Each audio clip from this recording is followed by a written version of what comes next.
Although as Minister of National Defense, I had sighting reports of UFOs. I was too busy to be concerned about them at the time because I was trying to unify the Army, Navy, and Air Force into a single Canadian Defence Force. And that itself was a kind of battle to the finish. So this was not high on my agenda.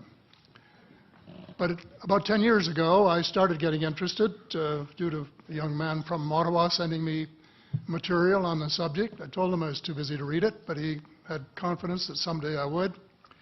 It took me a while to get around to reading it, but I took it for my summer reading in 2005 and was really impressed with what was contained in it. And what I thought to myself is there are huge issues here, huge issues. And the American people and the people of the world have a right to know what's going on because they're part of it. It's not just an isolated thing. I accept the invitation of Victor Vigiani, who's over here somewhere, and his cohort, Mike Bird, to speak to a symposium at the University of Toronto. And I said, UFOs are as real as the airplanes flying overhead. That gave me the dubious distinction of being the first person of cabinet rank in the G8 group of countries to say so unequivocally.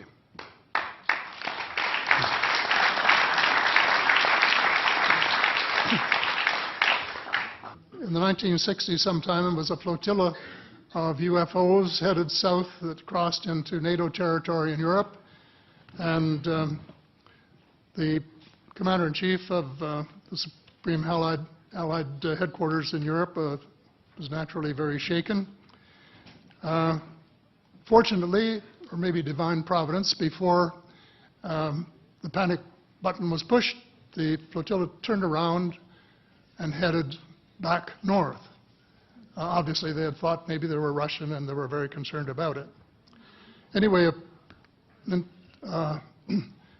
investigation was launched into this whole subject, and a document was prepared which concluded that at least 4 species had been visiting Earth for thousands of years.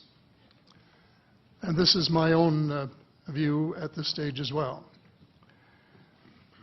So, except for that, there are just a couple of things that we've talked about that I'd like to refer to.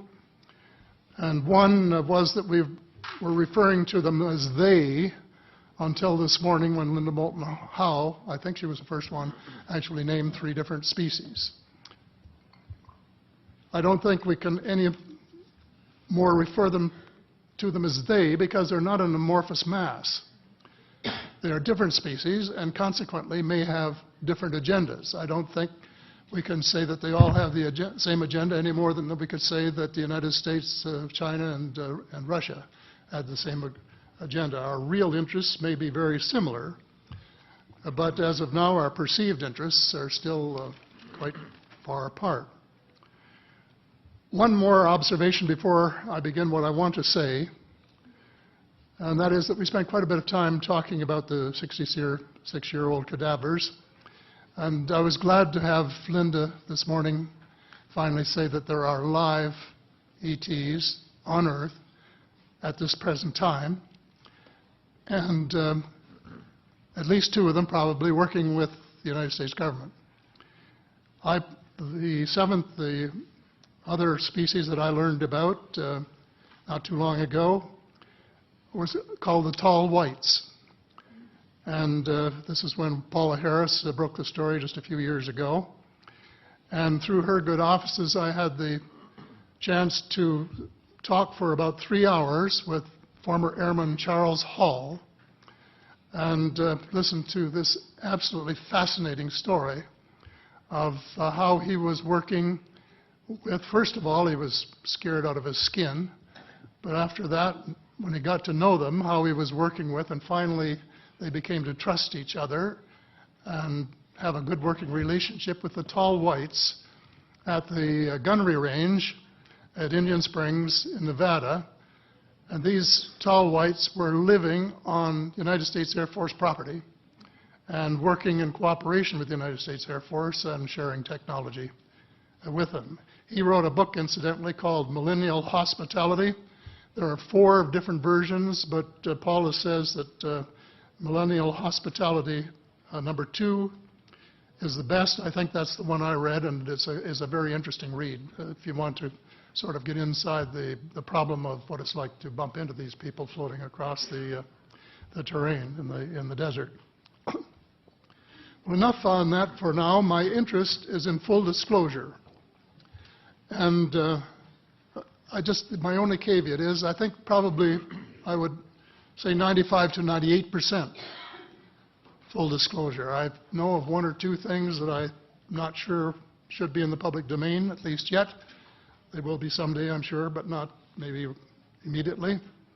But just as children survive the idea of the Tooth Fairy and Santa Claus when they become adult, I think that tax-paying citizens are quite capable of accepting the new and broader reality that we live in a cosmos teeming with life of various sorts.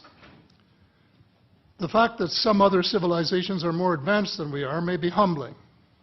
And it exists, and it's being kept secret by the same vested interests who control our destiny. Who are these vested interests, and what are they up to? Well, Senator, you were talking about a military junta. In my opinion, that is true, but I have broadened and deepened the definition to cabal, and the cabal comprises members of the 3 sisters: the Council on Foreign Relations, the Bilderbergers, and the Trilateral Commission, the International Banking Cartel, the Oil Cartel, members of various intelligence organizations, and select members of the military junta, who together have become a shadow government of not only the United States, but of much of the Western world. The aim of the game is a world government comprising members of the cabal who are elected by no one and accountable to no one. And according to Mr. Rockefeller, the plan is well advanced. Does this help you to understand why our civil rights are being taken away from us? I say us, because Canada too is included in the grand plan. So here we are more than a decade later fighting another war that can't be won. There is no country on earth powerful enough to protect its citizens against fanatical hate, as we learned from the Boston Marathon. And the mere attempt to pursue the impossible pits neighbor against neighbor and the state power structure against everyone. All of the freedoms won by the millions of men and women who fought and died in World War II are being flushed unceremoniously down the drain. The only hope of peace is a negotiated settlement. This will require a paradigm shift in American attitudes. It involves a de facto renunciation of the plan for a new American energy and the adoption of a pledge of cooperation with all humankind to build the kind of world which we are collectively capable of. Young people everywhere need to be challenged by a noble cause. They need to be involved in arresting global warming, creating a banking system that is just and sustainable, and lead the way in the transformation to the new reality that we have to live in harmony with our celestial neighbors, as well as seeking peace on earth. In a